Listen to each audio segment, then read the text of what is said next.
જય ગુરુદેવ વિદ્યાર્થી મિત્રો, સર્વે કુશલ મંગલમાં. ઓનલાઈન એજ્યુકેશનમાં આપ સૌનું હું દિલથી સ્વાગત કરું છું. હું છું પૈજા તુષાર સર. દોસ્તો, અભ્યાસની શરૂઆત કરતા પહેલા કંઈક એવી વસ્તુથી શરૂઆત કરીએ, એવી જાણવા જેવી વસ્તુથી શરૂઆત કરીએ જેથી જ્ઞાનમાં વધારો થાય અને પછી જ્ઞાન મેળવ્યા બાદ પછી મહત્વના ટોપિકનું જ્ઞાન તરફ આપણે આગળ વધીશું.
દોસ્તો, જોયું ને સ્લાઇડ શો?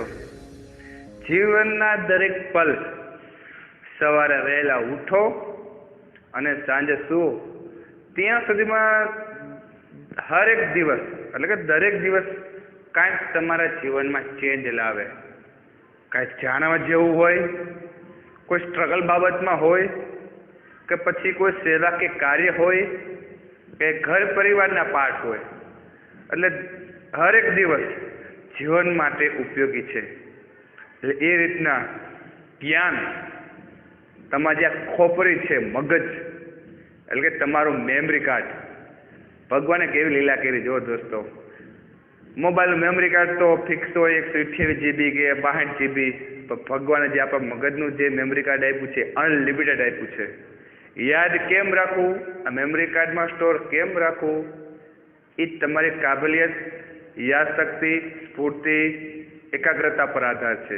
તો દોસ્તો, અભ્યાસની શરૂઆત કરીએ એ પહેલાં તમે જેમ સ્લાઇડ શો બતાવ્યો એ કંઈક નવું જાણીએ અને પછી આપણે અભ્યાસના દોર તરફ આગળ વધીએ. દોસ્તો, આપણે અભ્યાસ કરી રહ્યા છીએ સામાજિક વિજ્ઞાનની અંદર ચેપ્ટર નંબર 6. એમાં આજે મહત્વનો ટોપિક મૌર્ય યુગ, જેની અંદર ચંદ્રગુપ્ત અને સમ્રાટ અશોક વિશેની માહિતીનો આપણે અભ્યાસ કરી રહ્યા છીએ. અને આજે ભાગ નંબર 6 અને અંતિમ પડાવ આ ટોપિકનો, આ અભ્યાસનો. તો અભ્યાસની શરૂઆત કરતા પહેલા જે લાસ્ટ વિડીયો જે બધા 5 ભાગ ભણી ગયા છીએ એને થોડુંક પુનરાવર્તન કરી રહ્યા, એટલે કે યાદ કરી લઈએ. તેમાં ચંદ્રગુપ્ત મૌર્ય જીવન કવનની માહિતી મેળવી હતી, રાજ્ય વિસ્તાર વિશેની માહિતી મેળવી હતી, સમ્રાટ અશોકનો પ્રજાજોગ સંદેશ કેવો હતો એના વિશે માહિતી મેળવી હતી, કલિંગનું યુદ્ધ જે આખો ઇમોશનલ આખો સેટ પોઈન્ટ હતો જેથી સમ્રાટ અશોકના જીવનમાં પરિવર્તન કેવું આવ્યું એના વિશે આપણે અભ્યાસ કર્યો હતો. ત્યારબાદ ચંદ્રગુપ્તનો દીકરો એટલે કે પુત્ર બિંબિસાર વિશે માહિતી મેળવી હતી.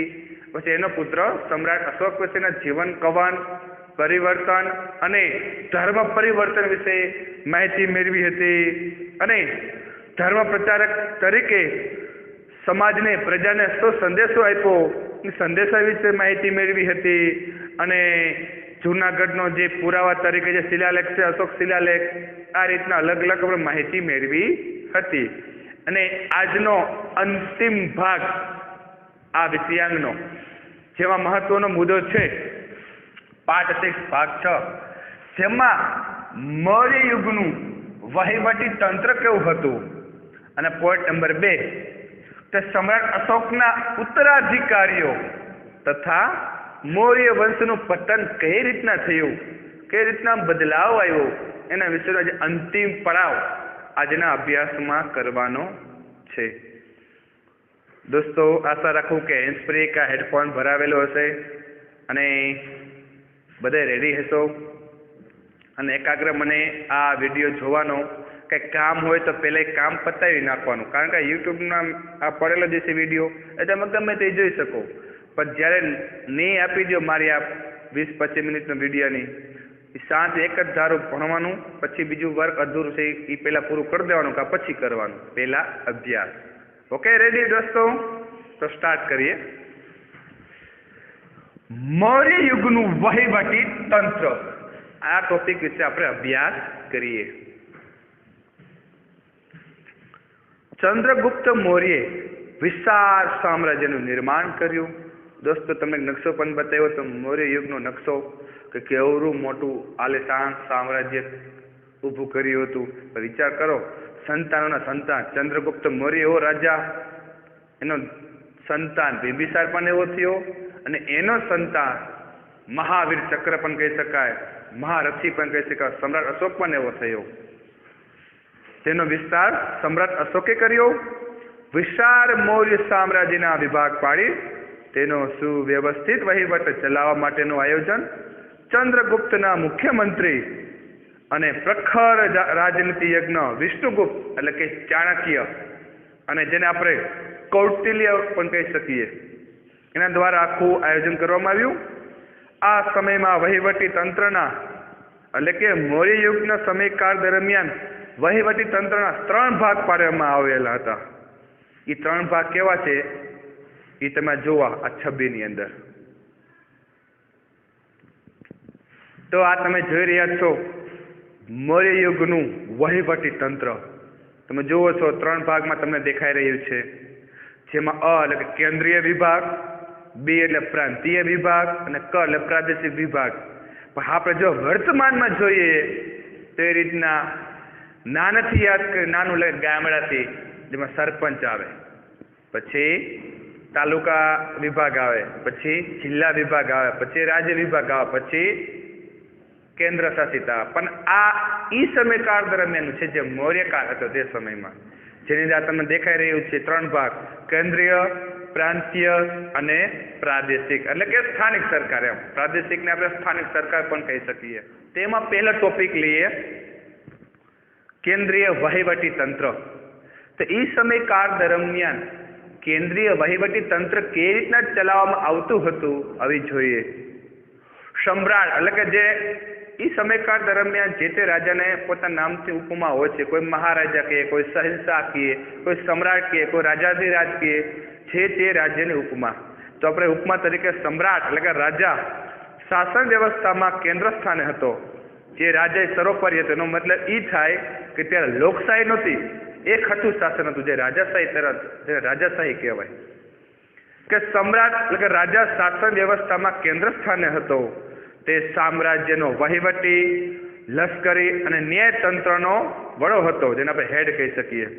જેનો વહીવટીમાં જે કાંઈ નાના મોટા દરેકના પ્રોજેક્ટ કાર્ય હોય, દાખલા તરીકે તમને એમ કહું કે રોડ, રસ્તા, ટ્યુબલાઇટ મીન્સ કે દીવાબત્તી, પોસ્ટ ઓફિસ, પછી ગાર્ડન, જે આપણે વર્તમાનની વાત કરું એ રીતના વહીવટી તંત્રનો વિભાગ હતું. લશ્કર વિભાગ, જે આપણે હાલમાં એમ કહી શકીએ આર્મી, એ રીતના સેનાપતિઓ, સૈનિકો કહેતા. અને ન્યાય તંત્રના વડા, જે આપણે ન્યાય મંત્રી કહીએ છીએ, વકીલો, એ રીતનું ન્યાય તંત્રનું આયોજન હતું. તેનું પદ વંશ પરંપરાગત હતું. દાખલા તરીકે કંડક્ટરની તમે નોકરી કરતા હોય તો કંડક્ટરની નોકરી જે પપ્પા નિવૃત્ત થવા સમયકાળ દરમિયાન હોય, પછી એનો વારસોનો સંતાન એટલે કે દીકરો સંભાળતો. એટલે કે આમાં એ રીતના જ હતું કે જે તે પદની જે જવાબદારી હોય એને વંશ પરંપરાગત એના દીકરાઓ સંતાનો જવાબદારી લેતા. પાટલીપુત્ર અને તેની આજુબાજુનો પ્રદેશ સમ્રાટના સીધા અંકુશ હેઠળ હતો. તે મંત્રીઓ અને ઉચ્ચ અધિકારીઓની મદદથી વહીવટી ચલાવતો હતો. દોસ્તો અમે એવું આવ્યું કે પાટલીપુત્ર અને તેની આજુબાજુનો પ્રદેશ સમ્રાટના સીધા અંકુશ હેઠળ હતો. એ રીતના વર્તમાનમાં જોઈએ તો જમ્મુ કાશ્મીર અને લદ્દાખ ડાયરેક્ટ કેન્દ્ર સરકાર કેમ સંભાળે છે એ રાજ્યનું, એ રીતના પાટલીપુત્ર ડાયરેક્ટ રાજા સંભાળતા હતા. તે મંત્રીઓ અને ઉચ્ચ અધિકારીઓની મદદથી વહીવટ ચલાવતો. ચાણક્યએ કુલ 18 ખાતાઓ દર્શાવ્યા છે. મૌર્યકાળ દરમિયાનની વાત છે. જેમાંથી મુખ્ય ખાતાઓ એટલે મુખ્ય જવાબદારીઓ અને તેના ઉપરી વડા જે નીચે મુજબ છે. મીન્સ કે આજે તમે જો પર વિડીયો બતાવું છું, મીન્સ કે એક સ્લાઇડ તમે જુઓ કે મહત્વના ખાતા આમ 18 ખાતાઓ છે. 18 તેવા મહત્તમ ખાતા જોઈએ તો 6 આપ્યા છે. જુઓ તમે ફોટામાં. ખાતું વિભાગ અને ઉપરી વડા, એમાં જોઈએ તો મહત્વની બાબતમાં કે પેલું ખેતી વિભાગ, જેને કહેવામાં આવતા સીતાધ્યક્ષ. અત્યારના વર્તમાન નામ અલગ હોય, એ સમયકાળ દરમિયાન નામ અલગ છે. કે ખેતી વિભાગ જેના વડા સીતાધ્યક્ષ કહેવાતા. લશ્કરી ખાતું, જ્યાં તેને સેનાની કહેવાતા. ન્યાય ખાતું, જેમાં પ્રદેશ મંત્રી અથવા તો મુખ્ય ન્યાયાધીશ તરીકે ઓળખાતા. વ્યાપારી ખાતું, નાણાં જે વ્યવહાર થતો હોય તેને પાણ્યાધ્યક્ષ કહેવાતું. દફતર ભંડાર એટલે કે જે રેકર્ડ ખાતું, લેખા જોખા, આવક જાવકનું જે બધું કઈ પરબીડિયું હોય એ, જેના મહાઅધ્યક્ષ પટેલ કહેવાતું. મુદ્રા એટલે કે પાસપોર્ટ ખાતું, જેનું મુદ્રાનું જે કાંઈ હોય લે દેશનો રાષ્ટ્રીય આંતરરાષ્ટ્રીય વેપારનું જે કાંઈ ટ્રાન્સફર કાંઈ કરન્સી કરવામાં જે કાંઈ આવતું હોય એમાં અલગ અલગ ઘણા બધા ખાતાઓ હોય, એના પણ વડા મુદ્રાધ્યક્ષ કહેવાતા હતા. આ છે કેન્દ્રીય વહીવટી તંત્ર, જે તમને આ બતાવ્યું 6 ખાતા મહત્વના. પછી બીજા નંબરનું મૌર્યકાળનું ખાતું તો પ્રાંતીય. તો પ્રાંતીયકાળ વહીવટી તંત્ર કેવી રીતના હતું એમાં જોઈએ તો વિશાળ મૌર્ય સામ્રાજ્યને વહીવટી સરળતા ખાતર 5 વિભાગમાં વહેંચવામાં આવ્યું હતું. જેમાં પ્રાંત, જેને આપણે એમ કહી શકીએ વિભાગ કહીશું અથવા તો મંડળ પણ કહીશું. પ્રાંતના વડા તરીકે રાજ્યપાલ હતો. રાજ્યપાલ એટલે રાષ્ટ્રીય વડા કહી શકાય. વિજય રૂપાણી હાલમાં જે છે એ આપણા સીએમ છે, પણ રાજ્યપાલ ગુજરાત રાજ્યપાલ અલગ હોય. જે આપણા હાલના હું એ બાને કહી શકું કે ગુજરાતના રાજ્યપાલ તરીકે આચાર્ય દેવવ્રત છે. જેને જાણવા જેવી બાબતને એ તમને કહું કે જે ટંકારા બાજુનું ગામ જે રહ્યું ને એમાં 7 ચોપડી અહીંયા આર્યવત સ્કૂલ ટંકારા જઈ અહીંયા જ ભણેલા, એટલે ગૌરવની વાત એ પણ કહી શકાય. મોટે ભાગે રાજકુમારોની નિમણૂક કરવામાં આવતી.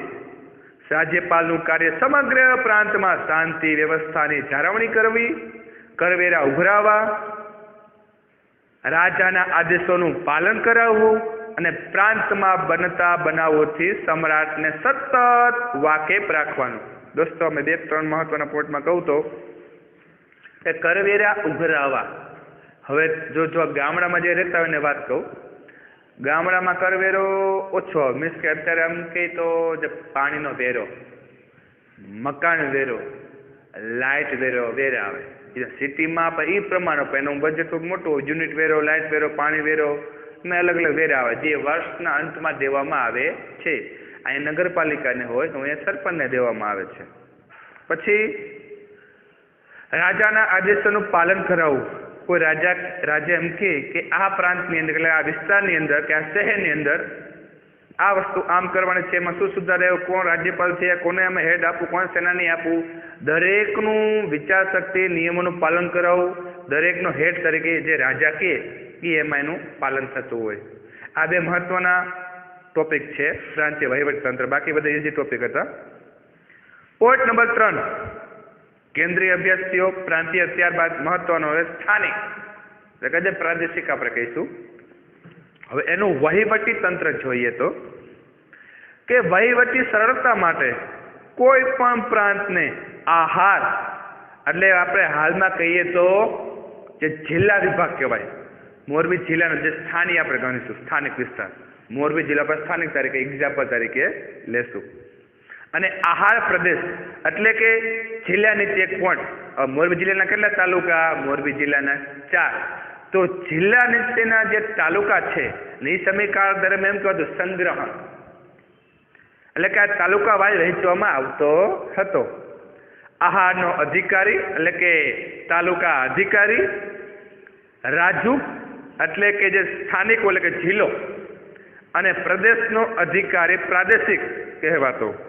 એટલે એક્ઝામ્પલ એ જ આપું સરળમાં સમજાવવા માટે કે પ્રદેશ એટલે કે તાલુકા વિભાગ, રાજુ એટલે પ્રાદેશિક એટલે જિલ્લા વિભાગ. આટલું જ મગજમાં રાખજો. નાનામાં નાનું એકમ એ સમયકાળ દરમિયાન ગ્રામ કહેવાતું. તેનો ઉપરી ગ્રામણી કહેવાતો એટલે કે એક જાતનો સરપંચ. ગામના ચૂંટાયેલા સભ્યોની સમિતિની મદદથી ગ્રામણી ગ્રામનો વહીવટી ચલાવતો હતો. એ સમયમાં ગ્રામ કહેવાતો. હાલમાં વર્તમાનમાં સરપંચ કહીએ છીએ, કારણ કે ગ્રામ શું કામ તાલુકા એક નીચેનો પોઈન્ટ થઈ ગયો. એટલે ગ્રામ, પછી તાલુકો, પછી જિલ્લો. એની એ સમયકાળ દરમિયાન વાત કરીએ તો ગ્રામ, સરપંચ, આહાર એટલે કે તાલુકો અથવા સંગ્રહણ, અને એનાથી અધર કે જિલ્લો એટલે કે રાજુ અથવા તો સ્થાનિક સરકાર. સમજાણું? એ સમયકાળ દરમિયાન નામ અલગ હતા, હાલમાં નામ અલગ છે. એટલે આ રીતના પ્રાદેશિક ખાતું હતું. ટૂંકમાં આમ જોઈએ તો વર્તમાનમાં આપણે એ જ પદ્ધતિથી આપણે સંચાલન સરકારનું આવેલું જ આવે છે, માત્ર નામ જ બદલાણા છે. ખાતા જવાબદારી બધી એ રીતના જ છે.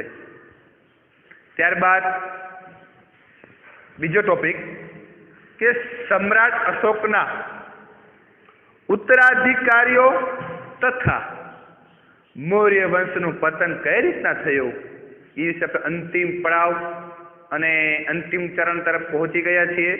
એ નાનો અમથો ટોપિક છે, તો સાંભળો કે સમ્રાટ અશોકના ઉત્તરાધિકારીઓ તથા મૌર્ય વંશનું પતન.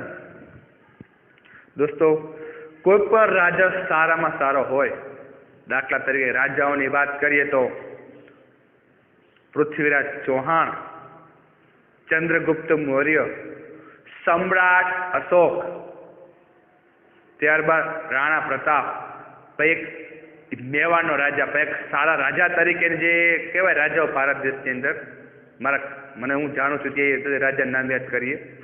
છત્રપતિ શિવાજી મહારાજ, પછી મહિલા વર્ગમાં રાણી લક્ષ્મીબાઈ, રાણી દુર્ગાવતી, વીર ભામાશાહ એકવાર રાજા હતો. એટલે હું તમને મહત્વના જે રાજાઓ થઈ ગયા છે એ બધા નામ દઉં છું.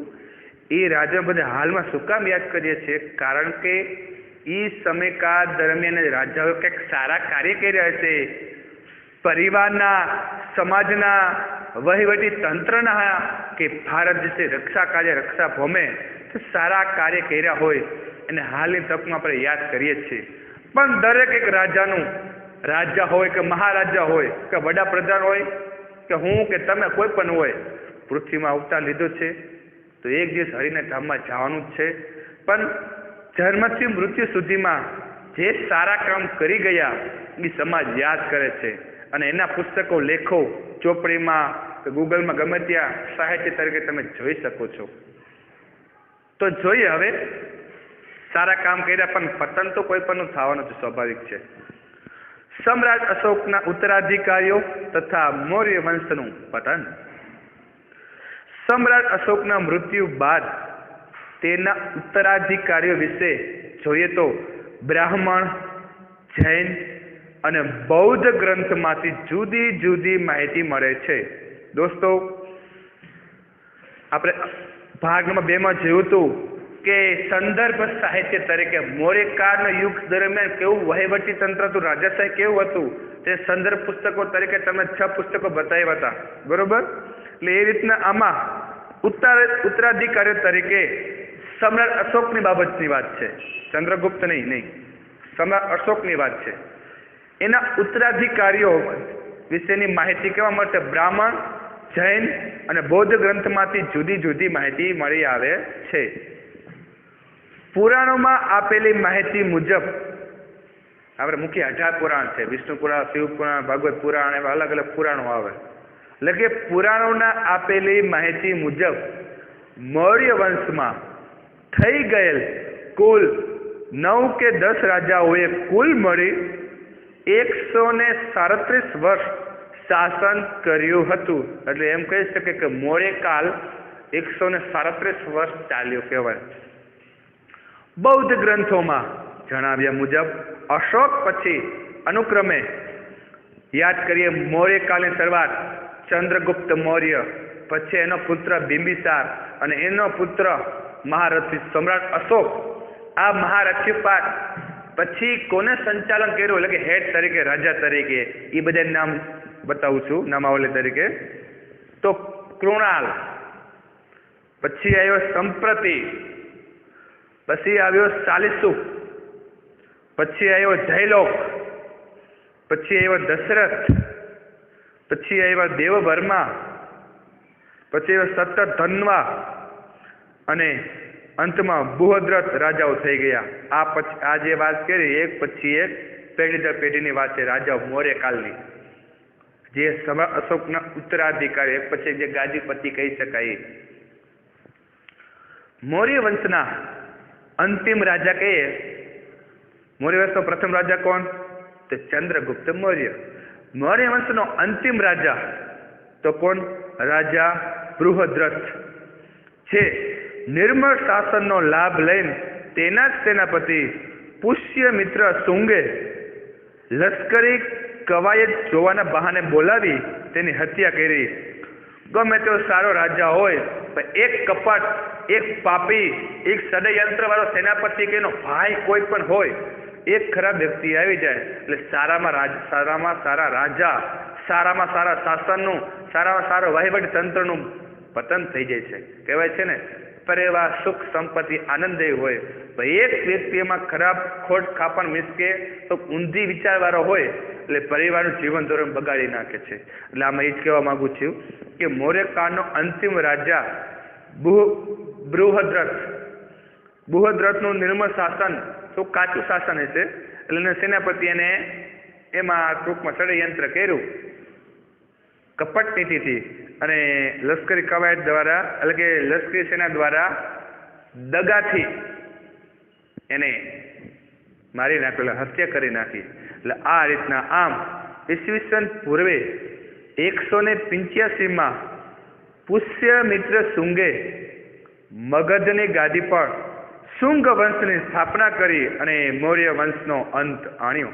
એટલે આમ જોઈએ કે મૌર્ય વંશનો અંતિમ રાજા બૃહદ્રથને ષડયંત્રથી મારવામાં આવ્યો અને ઈસવીસન પૂર્વે 185માં મૌર્ય યુગનું પતન થયું અને શૃંગ વંશની સ્થાપના થઈ. દોસ્તો, અહીંયા આપણે અભ્યાસ એકમ નંબર 6 મૌર્ય યુગમાં ચંદ્રગુપ્ત અને સમ્રાટ અશોક વિશેની આપણે જીવન કથા, યશગાથા, મૌર્ય વંશનું આખી હાઇલાઇટ વિશેનો ચિત્તારનો આપણે અભ્યાસ કર્યો. તો દોસ્તો, અહીંયા અભ્યાસ પૂર્ણ થાય છે, પણ અમુક વાતો મારે એવી બતાવી છે તમને. આ તો આપણે અભ્યાસ તો કર્યો, ભાઈ આને અનુલક્ષીને સંદર્ભ સાહિત્ય તરીકે તમને કંઈક એવા પણ સ્લાઇડ્સો બતાવવા છે, એવો વિડીયો પણ બતાવવા છે. જુઓ.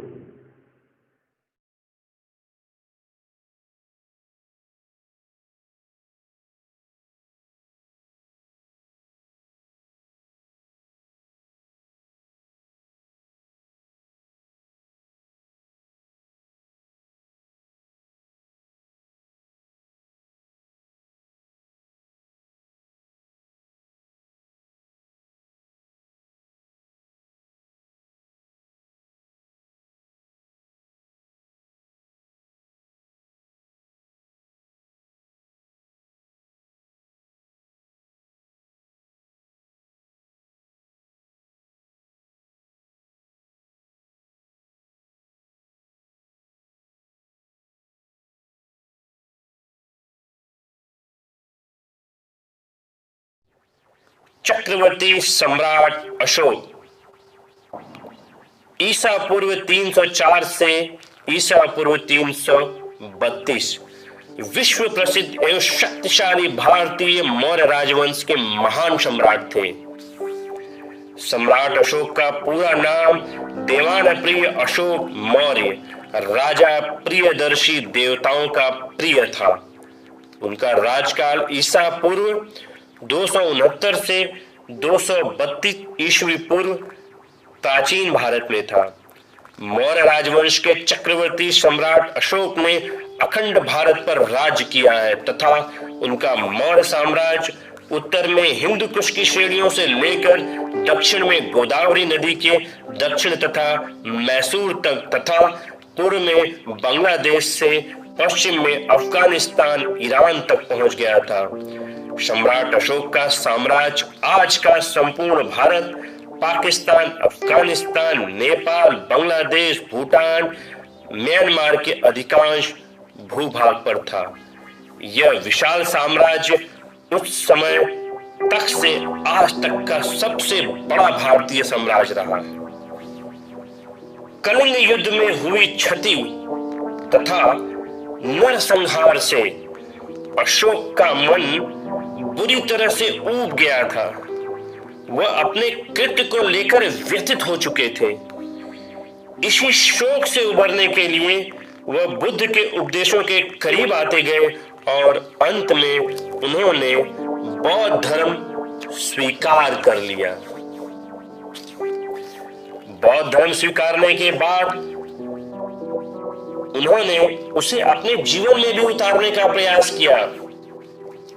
उन्होंने शिकार तथा पशु हत्या करना छोड़ दिया। उन्होंने ब्राह्मणों एवं अन्य संप्रदायों के सन्यासियों को खुलकर दान देना आरंभ किया और जन कल्याण के लिए उन्होंने चिकित्सालय, पाठशाला तथा सड़कों आदि का निर्माण कराया। अशोक ने बौद्ध धर्म को अपना लिया और साम्राज्य के सभी साधनों को जनता के कल्याण के हेतु लगा दिया। अशोक ने बौद्ध धर्म के प्रचार के लिए निम्नलिखित साधन अपनाए: धर्म यात्राओं का प्रारंभ, राजकीय पदाधिकारियों की नियुक्ति, धर्म महापात्रों की नियुक्ति, दिव्य रूपों का प्रदर्शन, धर्म श्रवण व धर्मोपदेश की व्यवस्था, लोकाचारिता के कार्य, धर्म लिपियों को खुदवाना, विदेश धर्मों में धर्म प्रचारकों को भेजना आदि। अशोक ने अहिंसा, शांति और लोक कल्याणकारी नीतियों के विश्वविख्यात तथा अतुलनीय सम्राट हैं। अशोक का चरित्र इतिहास के स्तंभों को भरने वाले राजाओं, सम्राटों, धर्माधिकारियों, संत महात्माओं आदि के बीच में प्रकाशमान है और आकाश में प्राय एकाकी तारा की तरह चमकता है।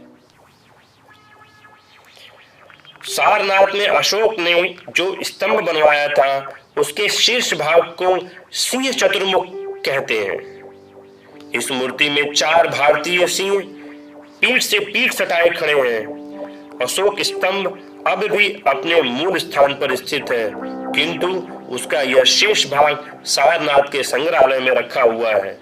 यह सिंह चतुर्मुख स्तंभ शीर्ष ही भारत के राष्ट्रीय चिन्ह के रूप में स्वीकारा गया है।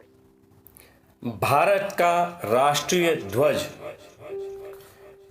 इसके आधार के मध्य भाग में स्थित धर्मचक्र को भारत के राष्ट्रीय ध्वज में बीच की सफेद पट्टी पर रखा गया है। सम्राट अशोक के बहुत से शिलालेखों पर प्राय एक चक्र पहिया बना हुआ है। इसे अशोक चक्र कहते हैं। यह चक्र धर्म चक्र का प्रतीक है। उदाहरण के लिए सारनाथ स्थित सिंह चतुर्मुख व अशोक स्तंभ पर अशोक चक्र विद्यमान है। भारत के राष्ट्रीय ध्वज में अशोक चक्र को स्थान दिया गया है। अशोक चक्र में 24 तीलियां हैं। वे मनुष्य के अविद्या से दुख 12 तीलियां और दुखों से निर्वाण 12 तीलियां अर्थात बुद्धत्व अर्थात अरिहंत की अवस्थाओं का प्रतीक है। अशोक चक्र सम्राट अशोक के समय से शिल्प कलाओं के माध्यम से अंकित किया गया था। धर्म चक्र का अर्थ महात्मा बुद्ध ने अपने अनेक प्रवचनों में अविद्या से दूर तक 12 अवस्थाएं और दुख से निर्वाण जन्म मृत्यु से मुक्ति की 12 अवस्थाएं बताई हैं। भारत का राष्ट्र ध्वज महात्मा बुद्ध के जीवन रूपी अशोक चक्र के रूप में जीवन दर्शन को परिभाषित करता है और भारत के राष्ट्र ध्वज की शोभा बढ़ा रहा है। दोस्तों आज છે જાણવા જેવી બાબત। दोस्तों અહીં આપણે અભ્યાસ પૂર્ણ કરીએ છીએ એકમ નંબર 6 અને ભાગ નંબર 6 અંતિમ પડાવ એટલે આ ચેપ્ટર અહીં પૂરું થાય છે અને સાથોસાથ મેં એક પીડીએફ ફાઇલ પણ મોકલેલ છે જે તમારે સ્વાપ પોથીની અંદર લખવાની છે। દોસ્તો સારા અક્ષરે લખશો, દિલથી લખશો। જો અક્ષર તમારા ખરાબ થતા હોય તો પેન્સિલથી લખશો જેથી ચેકચાક કાંઈ થાય છે નહીં। ઓકે, અસ્તુ, જય હિન્દ, જય ભારત।